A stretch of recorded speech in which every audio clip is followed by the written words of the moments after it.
क्या आप जानते हैं रावण और बाली का युद्ध क्यों हुआ और दोनों में से शक्तिशाली कौन है? अगर नहीं तो वीडियो को लास्ट तक जरूर देखें और भक्ति मार्ग चैनल को सब्सक्राइब जरूर कर लें। एक समय की बात है, लंका का स्वामी रावण, जो स्वयं को त्रिकाल विजेता और अपराजय समझता था, अपनी शक्ति का प्रदर्शन करने के लिए तीनों लोकों के महान योद्धाओं को चुनौती देता फिर रहा था। वह जहां जहां जाता, देव हो या दानव, कई योद्धा उसके सामने टिक नहीं पाते थे। धीरे धीरे उसके मन में यह भ्रम बैठ गया कि पूरी पृथ्वी पर कोई भी ऐसा नहीं जो उसकी भुजाओं की शक्ति को परास्त कर सके। इसी अहंकार में एक दिन रावण किष्किंधा पहुंच गया, जहां वानरराज बाली का साम्राज्य था। बाली की शक्ति, वेग और पराक्रम की चर्चा देवताओं तक पहुंची हुई थी, पर रावण ने कभी उससे सामना नहीं किया था। अहंकार में डूबे रावण ने सोच लिया कि बाली भी मेरे सामने क्या टिकेगा। रावण ने बाली को बिना बताए ही उसकी माला को पकड़कर उसे खींचकर चुनौती दी।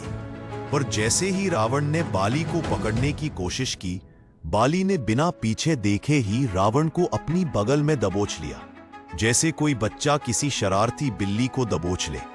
बाली ने रावण को पकड़ लिया और बिना यह जाने कि वह कौन है, दैनिक पूजा के लिए समुद्र के चारों ओर घूमने लगा। रावण छटपटाता रहा, पर बाली की पकड़ से मुक्त ना हो पाया।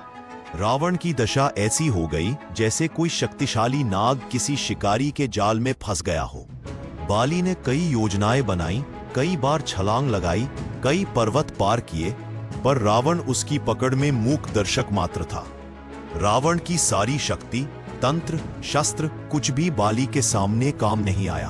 अंत में जब बाली को पता चला कि जिसे वह बगल में दबोचे हुए घूम रहा था वह लंका का स्वामी राक्षसराज रावण है, तो उसने मुस्कुराते हुए उसे मुक्त किया। रावण लज्जित भी था और आश्चर्यचकित भी। उसने ऐसा पराक्रमी योद्धा पहले कभी न देखा था। रावण ने तब बाली को प्रणाम किया और कहा, वानर राज, तुम शक्ति और पराक्रम में अजय हो। तुमसे युद्ध करना तो मेरे लिए मृत्यु को बुलाना होता। बाली ने भी रावण को सम्मान दिया और कहा कि शक्ति हमेशा धर्म के साथ होनी चाहिए। रावण की इच्छा थी कि वह बाली से मित्रता कर ले, इसलिए उसने बाली को अपने भाई के समान मानने की प्रतिज्ञा कर ली।